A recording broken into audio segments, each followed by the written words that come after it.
은광교회 여전도회 회원들이 새롭게 헌신을 다짐하는 시간에 말씀을 나눌 수 있어서 참 감사한 주일 저녁입니다.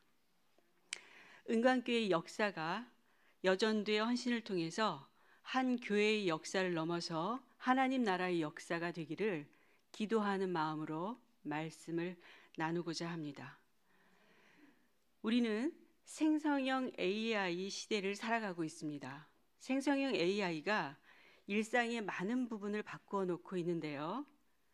그야말로 초지능화된 시대가 어떤 시대인지 잠깐 보여드릴 텐데요. AI가 우리의 취향과 필요를 놀랍도록 정확하게 파악해서 그야말로 맞춤형 정보와 서비스를 제공하면서 이전에는 상상하기 어려웠던 편리함을 우리에게 주고 있습니다. 그래서 제 수업 시간에 학생들은 어떻게 하냐면 몇 번의 클릭, 한 두세 번의 클릭으로 CCM을 만들어냅니다. 부활의 기쁨을 노래하는 찬양을 만들어 보세요라고 제가 이야기를 하면 학생들이 만들어 보는데 한번 찬양의 클라이막스만 30초 한번 들어보겠습니다. 틀어주시겠어요? 주님의 사랑은 영원하다. 나의 모든 것을 아신다. 주님의 사랑은 영원하다. 나를 지켜주는 주님께 감사해요. 주님의 사랑은 영원하다. 곡을 배운 적이 없고요. 텍스트를 입력하면 곡을 만들어주는 시대가 되었습니다. 고난의 주님이 부활의 주님이 되셨음을 한번 이미지로 만들어줘 라고 텍스트를 입력하면 이처럼 그 이미지를 한번 보여주시면 굉장히 퀄리티가 높은 이제 이미지를 보여주기도 합니다. 기술이 단순히 일상의 편리함을 주는 것뿐만 아니라 개인의 신앙 경험 또한 풍부하게 이제 해줄 잠재력을 가지고 있는데요. 코로나 동안에는 온 국민의 어떤 여가 생활과 신앙 생활이 온통 유튜브라는 이제 플랫폼을 통해서 거의 일반화가 되었었습니다. 그런데 이제 생성형 AI가 등장하고부터는 생성형 AI와 성경을 이제 연결시켜서 만든 앱을 통해서 디지털 영성이라는 것들, 디지털 영성 시대를 우리가 맞이하고 있습니다. 사람들은 이제 하나의 어떤 앱을 통해서 목사님께 질문하기 어렵지만 궁금한 여러 가지 것들이 있어요. 정말 소소한 일상들의 질문들이 있거든요. 그것들을 AI에게 물어봅니다. 물어보면 성경의 답변과 기도까지 한 3초면 모든 것들이 답변이 나온다라는 거예요. 이런 시대를 마주하고 있는데 이런 기술 환경은 어떤 우리에게 또한 두려움을 가져다 주냐면 우리를 각자의 어떤 생각 속에 가두어 둔다라는 거예요. 필터 버블 속에 가두어 두고 그리고 생각과 경험이 비슷한 사람들끼리 묶어 둔다라는 거예요. 그래서 그 사람들과만 교류하게 만들어 둔다라는 거죠. 생성형 AI가 우리를 왜 이렇게 위협하냐면 이것이 특별한 교육 없이도 누구나 사용할 수 있기 때문에 그렇습니다. 누구나 그냥 자연스럽게 말을 해요. 자연스럽게 말을 하고 자연스럽게 글을 쓰면 그 글과 말을 다 알아듣고 굉장히 어려운 것들도 쉽게 만들어주기 때문에 고민을 나눠요. 고민을 나누고 신앙 상담을 해요. 외로움을 달래주기도 해요. 그러니까 인류가 이제 궁극적으로 우리에게 다가온 문제 하나가 뭐냐면 기술과 사람이 감정을 교류하기 시작했어요. 그것이 굉장히 이제 난제가 되거든요. 이런 것들, 이런 우리가 이 삶 속에 살아가고 있는데 이러한 초지능화된 환경 속에서 사람들이 겪는 문제는 뭐냐면 관계를 형성하는 방식이 달라지고 있다는 겁니다. 과거에는 가정이 그래도 가정만큼은 희생과 헌신의 장소로 여겨졌습니다. 이제는 가정조차도 적정 행복을 추구하는 공간으로 여겨진다는 거예요. 흥미로운 것은 MZ세대만, 자녀 세대만 그렇게 인식을 하는 것이 아니라 부모 세대도, 이미 기성세대도 역시 가성비를 추구한다는 거예요. 적정 행복을 추구하기 위해서 가성비를 추구하기 때문에 효율과 어떤 가성비를 중시하는 이런 문화 속에서 비혼 인구가 증가할 수밖에 없는 거고, 그러다 보니 작년 연말에 이제 통계청에서 나온 자료를 보면 우리나라 국가의 35.5%가 1인 가구라는 거예요.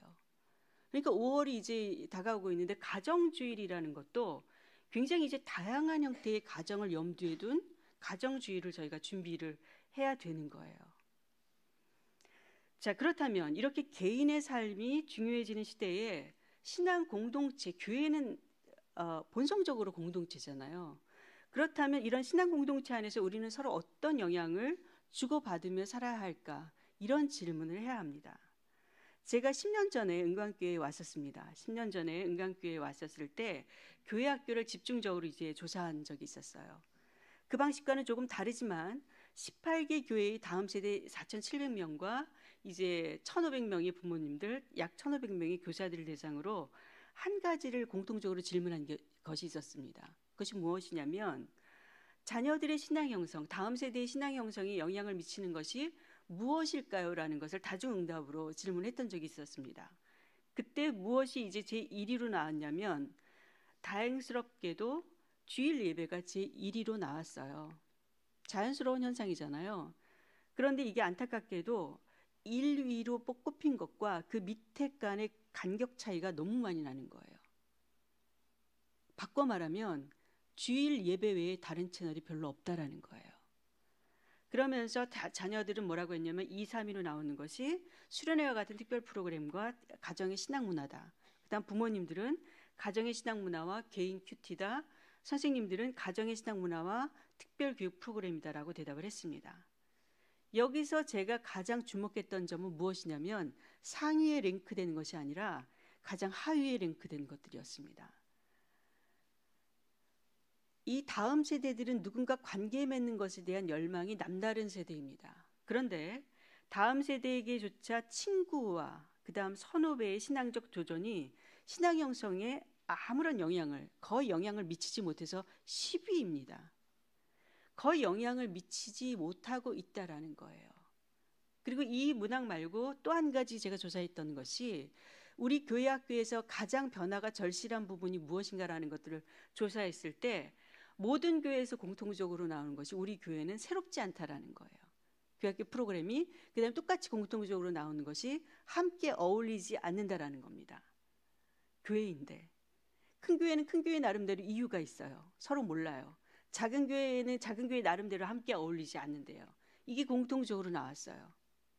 자, 여기서 잠시 제 얘기를 드리는 것을 양해해 주시길 바랍니다. 저는 모태의 신앙으로 자랐지만 청소년기에 이르러서야 비로소 이제 살아계신 하나님을 인격적으로 만나는 경험을 했습니다. 그 벅찬 감격 속에서 저는 평생 주의 종으로 살겠다고 이제 그야말로 덜컥 서원 기도를 드렸습니다. 하지만 시간이 흐르면서 그 서원은 감당하기 힘든 제 삶의 무게로 제 삶을 그야말로 짓눌렀습니다. 근데 마침 이제 부모님께서도 제가 이제 목회자가 되는 것만큼은 안 된다고 반대를 하셨어요. 그래서 결국 저는 하나님과 이제 직접 단판 짓지 않고는 견딜 수 없을 만큼 마음이 피폐해져 갔기 때문에 처음 서원 기도를 드렸던 그 기도원에 다시 올라갔습니다. 제가 그때 기도원에 가서 어떤 기도를 드렸을까요? 어떤 기도를 드렸을 것 같으세요? 성도님들이 아마 상상하는 그 기도를 드렸을 겁니다. 가장 불쌍한 모습으로 하나님 제발 못 들은 걸로 해주세요라고 기도했습니다. 딱 한 번만 없었던 걸로 해주세요. 제가 최선을 다해서 봉사하겠습니다. 그런데 주의 종으로는 살 수 없으니 한 번만 못 들은 걸로 해주세요라고 제가 간절히 매달려 기도했습니다. 그러자 갑자기 하늘이 잿빛으로 변하고 천둥 번개가 치며 폭우가 쏟아지기 시작했습니다. 그때 밖에서 기도를 하고 있었는데요. 몇 시간 동안 그 폭우를 맞으면서 기도했습니다. 그때 하나님께서 제가 더 이상 다른 말을 할 수 없을 정도로 너무나 분명하고 확실하게 응답을 해주셨어요. 하지만 제가 서원을 물으려고 갔잖아요. 서원을 이제 물으고 싶어서 갔기 때문에 제가 하나님께서 분명하게 보여주신 그 뜻을 제대로 해석할 수 없었고요. 그 들려주시는 음성을 제대로 들을 수가 없었어요. 너무나 분명했지만 그때 제 곁에는 항상 누군가가 있었습니다. 제 곁에는 기도하고 싶을 때마다 항상 함께 기도원에 올라갔던 교회 언니들이 있었어요. 그 언니들은 제가 처음 서원 기도를 드릴 때도 제 곁에 있었고, 그 서원이 정말 짐처럼 무거워서 힘겨워할 때도 제 곁에 있었고요. 그리고 하나님과 씨름하며 서원을 물으려고 할 때도 그 언니들은 늘 함께 있어 주었습니다. 그리고 바로 그들이 제게 보여주신 하나님의 그 사인을, 응답을 해석해 주어서 저는 확신을 가지고 기도원에서 내려올 수 있었습니다. 이뿐만이 아닙니다. 함께 기도원에 올랐던 교회 언니들은 부모님까지도 반대원 신대원 입시를 준비할 수 있도록 수입도 아무것도 없던 언니들이었지만 자신들이 쓸 용돈을 그야말로 십시일반으로 모아서 독서실을 끊어주고 차비를 주어서 저를 광나루에 오르게 했습니다. 하여 어깨를 나란히 하며 함께 기도할 친구나 선후배가 없다면 과연 이 세대의 신앙이 지속 가능할까라는 안타까움이 절로 기도가 되었습니다. 영적 여정에 함께할 동반자가 필요한 것은 비단 다음 세대만의 이 문제는 아닙니다. 제가 많은 부모님들께 자녀 신앙 교육이 굉장히 인생의 가장 큰 문제이기 때문에 부모님들께 그런 질문을 드렸어요. 자녀 신앙 교육을 위해서 지혜를 주로 어떤 채널을 통해서 얻는지를 여쭈었습니다. 그런데 여기서도 개인적인 어떤 말씀 묵상과 기도가 가장 높은 비율을 차지했습니다. 그리고 도움을 얻는 채널을 교회 안과 밖으로 나누어 보면 교회 밖의 정보에 의존하는 비율이 절반 이상을 차지했습니다.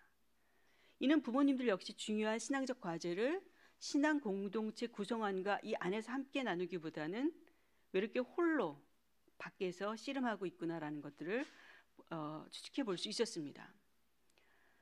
예수 그리스도 안에서 한 몸으로 함께 지어져가는 교회 공동체인 우리가 언제부터 이렇게 서로에게 무관심하고 느슨한 관계 속에서 홀로 신앙생활을 하며 살아가고 있었을까요?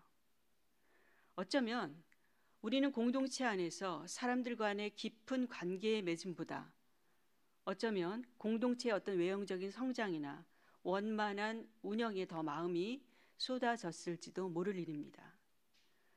신앙 공동체가 만약 세상의 동호회만큼 그 정도의 어떤 느슨한 관계로 얽혀 있다면 과연 세상 사람들이 우리를 통해서 살아계신 하나님을 발견할 수 있을까? 이런 질문을 하게 됩니다. 기독교 교육학자 웨스트호프나 뇌과학과 기독교 신앙의 접점을 연구한 말콤 지부스라는 학자는 굉장히 단언하는 한 부분이 있습니다. 그것은 무엇이냐면 사회적인 상호작용, 하나님과의 관계뿐만 아니라 사회적인 상호작용 없이는 하나님을 온전히 인식하거나 경험하기가 어렵다라고 단언합니다. 이런 느슨한 관계에 익숙하다 보면 우리는 결국 이른만 그리스도인일 뿐은 세상 속에서 아무런 맛을 내지 못하는 그야말로 아무개로 살아갈 수 있다라는 것입니다. 성경 속에 아무개들이 참 많이 있습니다. 의외로 많이 있습니다. 누가복음 16장에 한 아무개가 나오는데요. 한 부자와 거지 나사로의 이야기가 나옵니다. 거지의 이름은 나사로라고 분명히 기록되어 있지만 부자는 그야말로 어떤 부자입니다. 그가 한 일이라고는 날마다 화려한 옷을 입고 호화로운 잔치를 벌인 것뿐입니다. 성경은 그가 부정한 방법으로 돈을 벌었다거나 나사로에게 직접 어떤 악한 일을 행했다라고 기록하지 않습니다. 그렇다면 이름 없는 이 부자의 죄는 무엇이었을까요?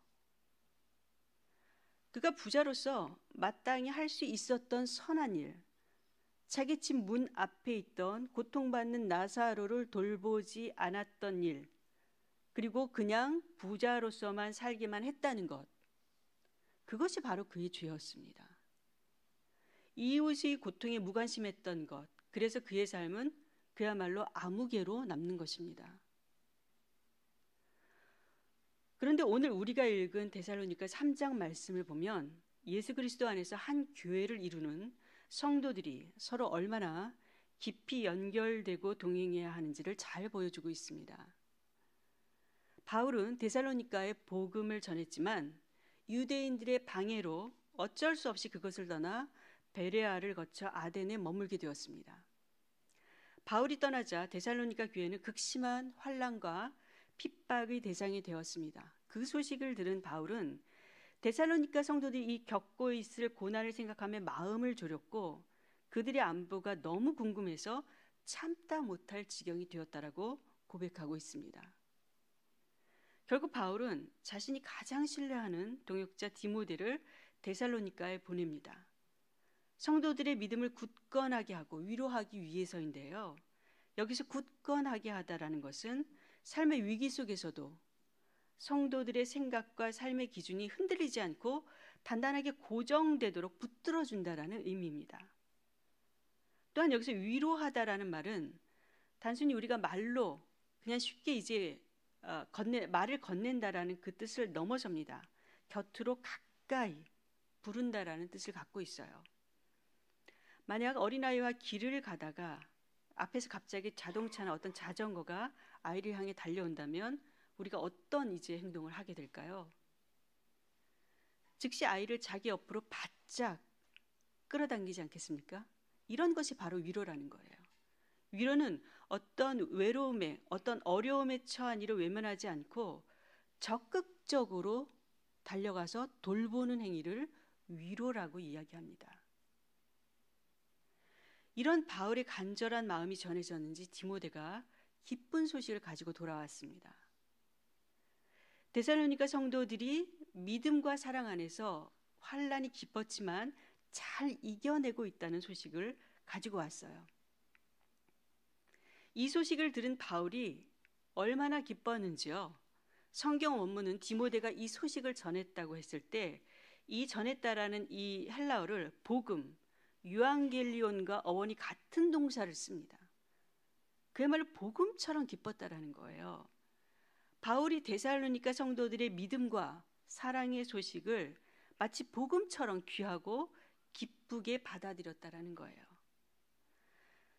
그만큼 바울에게 이 소식은 큰 감격과 위로가 되었습니다. 환난 속에서도 굳건히 서 있는 성도들의 모습을 보며 바울은 이렇게 외칩니다.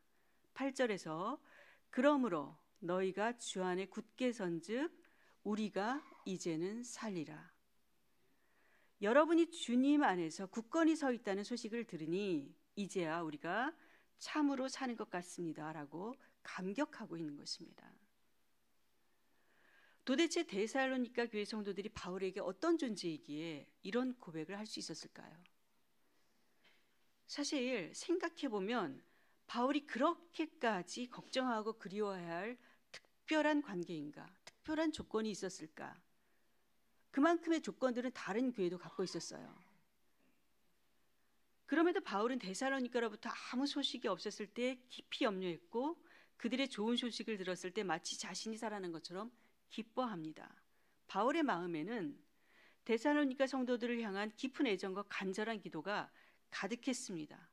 그의 삶과 이 데살로니가 성도들이 깊이 얽혀 있었던 거예요. 어떻게 이런 깊은 관계가 가능했을까? 6절 말씀처럼 우리가 너희를 간절히 보고자 함과 같이 너희도 우리를 간절히 보고자 한다. 서로를 향한 어떤 뜨거운 환대가 있었기 때문일까? 예수를 우리가 주님으로 고백하며 함께 우리가 신앙생활을 한다고 해서 사실 모든 사람들이 이렇게 서로를 환대하는 것은 아닙니다. 항상 서로를 친밀하게 신뢰하는 것도 아닙니다. 바울에게는요, 사사건건 시비를 걸고 그를 힘들게 했던 사람들이 있었습니다. 대표적인 예가 바로 고린도 교회 성도들입니다. 그래서 고린도후서는 사도 바울의 사도직 변증서라는 별칭이 붙어 있어요. 말하자면 사도 바울의 비하인드 스토리라는 거예요. 바울의 믿음의 형제 자매들로부터 얼마나 많은 비난과 오해와 핍박과 배신과 공격을 당했는지 그런 별칭이 붙었어요. 고린도 교회는 바울이 이제 2차 선교 여행 중에 개척해서 1년 반 동안 마음을 다해서 목회했던 곳입니다. 그런데 바울이 떠난 후에 교회 안에 거짓 교사가 들어왔고 성도들을 미혹했어요. 그러자 일부 교인들은 그들과 합세해서 바울을 공격했습니다. 그들은 바울의 편지가 힘이 없다거나 방문 약속을 지키지 않고 신뢰할 수 없는 사람이라는 등 사소하게 트집을 잡기도 하고 심지어는 바울이 가짜다라고까지도 이야기를 했습니다. 요즘처럼 당시에도 배경이나 추천서를 중요하게 여겼던 것 같아요. 그래서 그들은 바울에게 사도직을 증명할 추천서가 없고 결정적으로는 예수님의 12제자가 아니었기 때문에 믿을 수 없다라고 주장했습니다. 이렇게 자신을 배신하고 모함하며 힘들게 하는 고린도 교회 성도들을 향해 사도 바울이 어떻게 했을까요?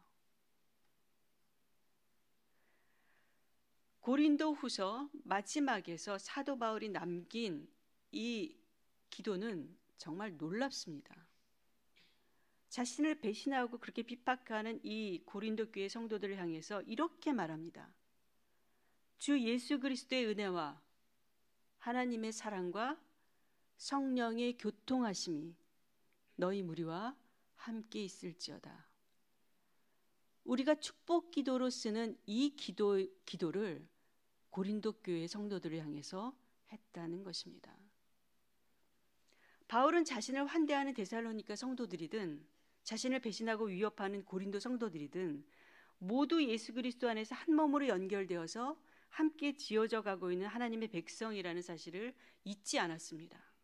자신을 향한 주님의 마음이 얼마나 넓고 깊은지를 알았기 때문에 자신에게 상처를 준 사람들을 향해서 손을 펴고 축복 기도를 할 수 있었던 것입니다. 만일 하나님께서 오늘 우리에게 내 신앙 여정에서 주님의 마음으로 함께 해준 사람들의 이름을 한번 기록해 보라고 한다면 우리들은 어떤 사람들의 이름을 떠올리며 기록해 볼 수 있을까요? 혹시 우리가 떠올린 사람들의 이름들이 주로 나에게 어떤 도움을 주신 사람들 혹은 나와 비슷한 생각을 가진 분들 아니면 우리 교회 성도들의 이름만 채워져 있는 것은 아닌지 우리는 매일매일 돌아보아야 합니다. 사도 바울이 이 삶을 이제 사역들을 마감하면서 로마서 16장에서 자신의 신앙 여정에서 어떤 사람들이 동역자가 되었는지 어떤 사람들과 함께 있는지를 쭉 천천히 설명하듯이 소개합니다. 어떤 사람들이 함께 했을까요? 그의 사역의 여정에는 로마 교회 성도들이 있었고 고린도 교회 성도들이 있었습니다. 남자가 있었고 여자가 있었습니다. 젊은이가 있었고 노인이 있었습니다. 독신자가 있었고 부부가 있었습니다. 귀족이 있었고 노예가 있었습니다. 정말 다양한 사람들이 정말 다양한 배경의 사람들과 함께했다는 것을 자세하게 설명을 해줍니다. 이토록 다양한 배경의 사람들에게 복음을 전하고 그들을 하나님 나라를 일궈가는 동역자로 세워주었다는 것입니다. 그렇다면 바울이 여러 배경과 조건을 넘어서 어떻게 이렇게 복음의 초연결자로 살아갈 수 있었을까요? 그것은 바로 특정 사람에게 국한되지 않고 모든 사람을 향해 열려있는 복음의 능력, 모든 죄인을 사랑하셔서 십자가에서 모든 것을 이루신 예수 그리스도의 사랑을 경험했기 때문에 가능한 일입니다. 우리 역시 그 놀라운 사랑을 받은 사람들입니다. 오늘 헌신을 다짐하는 여전도의 회원들과 이 자리에 함께한 모든 성도님들도 그 사랑을 경험한 사람들입니다. 우리 삶의 여정이 깊어질수록 그 주님의 사랑에 뿌리 내려서 마음과 관계의 지경 또한 넓어지길 소원합니다. 그리하여서 우리가 속한 공동체가 어디든 서로를 돌아보며 부활의 기쁨으로 위로하는 선교적 교회를 이루어가기를 간절히 소망합니다. 함께 기도하시겠습니다. 사랑의 하나님, 모든 것이 진흥화되어서 연결된 사회 속에서 고독은 깊어가는데 신앙 공동체에 속한 우리도 느슨한 관계에 만족하며 살아가는 것을 하나님 긍휼히 여겨 주시옵소서. 주님의 사랑의 깊이와 그 넓이를 경험한 우리임에도 나와 상관없는 사람들을 향해 손을 펴지 않고 또한 주고받을 것이 있는 사람들에게만 친절을 베푸는 삶을 돌이켜 주시옵소서. 우리 마음에 생명의 온기를 회복하고 그 지경을 넓혀 주셔서 우리가 진정한 교회로 살아갈 수 있도록 인도해 주시옵소서. 부활하셔서 우리와 함께 하시는 예수 그리스도 이름으로 간절히 기도드립니다. 아멘.